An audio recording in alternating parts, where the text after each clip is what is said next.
What's up, y'all? This is Monday's Mean Business, and today we're going to teach you how to buy real estate inside of your LLC. Check it out. What's up, everybody? My name is Uba, and I am the entrepreneur lawyer as well as the founder of the Uba Law Group. We're a law firm that focuses on business formation and intellectual property to help you protect your assets, save money on taxes, and attract quality clients. Now today, we want to talk about how do you buy real estate in your LLC. So if you know anything about my story, one of the businesses that I run is a real estate investing business. And one of the things that we do is obviously purchase real estate. A lot of business owners want to know how to do that in a way that's safe and will offer them optimal protection. So we're going to break down how that happens today.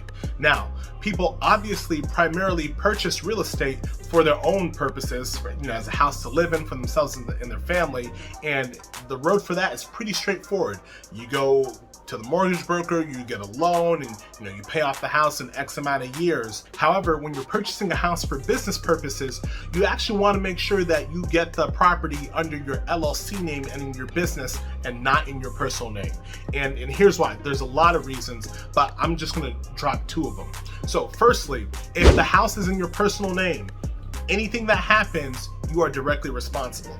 So if there's contractual disputes, if there's another owner who says that they have a right to the property after you've already purchased the property, or if you're in the middle of title work and transactions and all that stuff happens, you will be personally responsible if there's any legal disputes or if there's any legal beef there.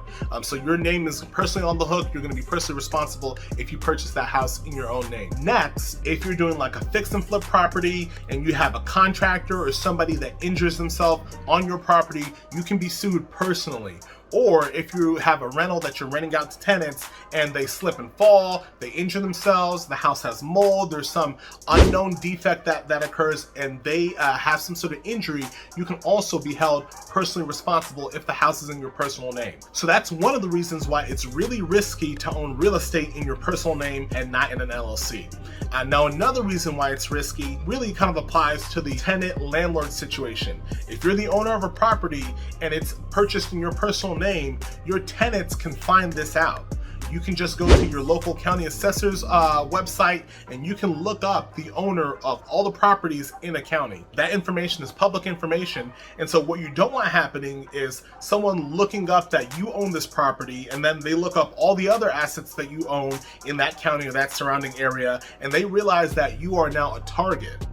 In the law, there's something called the deep pocket theory. That means it makes sense practically to have a lawsuit and come after the person who has money to lose, who has deep pockets. So a way that you can protect yourself is through privacy and anonymity. That's one of the other benefits of an LLC that a lot of people don't understand and that they sleep on. You don't want people to know what assets you have, and if they don't know what assets you have, they can't come after you. So another great reason to protect yourself with an LLC when you're purchasing real estate is to use that LLC for that anonymity and that privacy.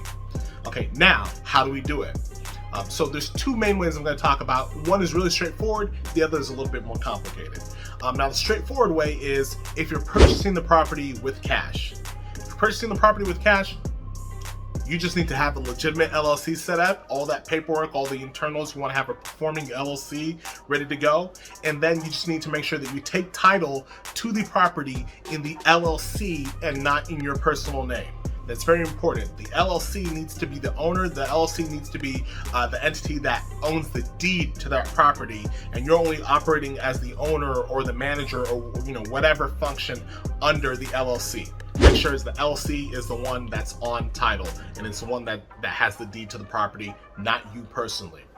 So that's pretty straightforward, but this applies if you're paying for the property in cash and there's not financing involved. That's how it can go really smoothly with the paperwork.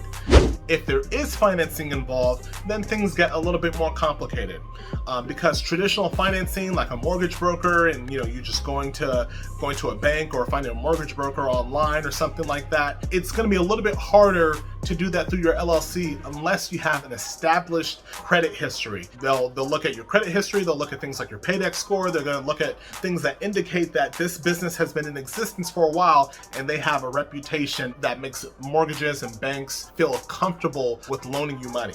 If you're just a new business that's just getting its feet wet and you don't have that credit established, it's going to be tricky, very difficult to get this set up. So if that's the case, you can think of alternative solutions. So you can either, one, wait till your LLC has built up enough credit that lenders want to loan to you and they feel comfortable extending that financing to you to purchase the real estate. Or you can go the other route and find private lenders and non-conventional financing. You can find a private lender that will be okay with you owning the property under your LLC, but maybe there's a situation where you have a personal guarantor on it, or there's a situation where they have some other collateral that's going to protect their interest. But there are different ways for you to have the property owned by the LLC, but when you don't have the credit history and you don't have that profile helping you, or you don't have straight up cash that you're using to pay for it, just know that you're gonna have to be a little bit more creative to get that deal done. But you can still get it done because owning that real estate in your LLC is very, very important.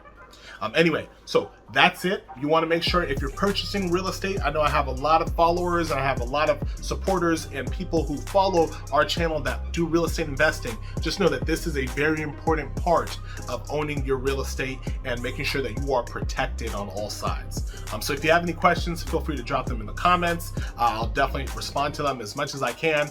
And also, once again, if you are looking for information about how to protect your business, how to grow, how to save money on taxes, the content that we're always talking about, check out the Business Blueprint Workshop on July 27th. It's coming up in some weeks. There's going to be all of this information that's going to be shared. It's going to be right up your alley if you have been exploding in growth and you need a little bit more guidance on how to set up your business for success and take it to that next level. We're going to drop that information in the description as well. So until next time, keep on hustling, keep on grinding. I believe in you guys. Don't forget, I got the shirt today.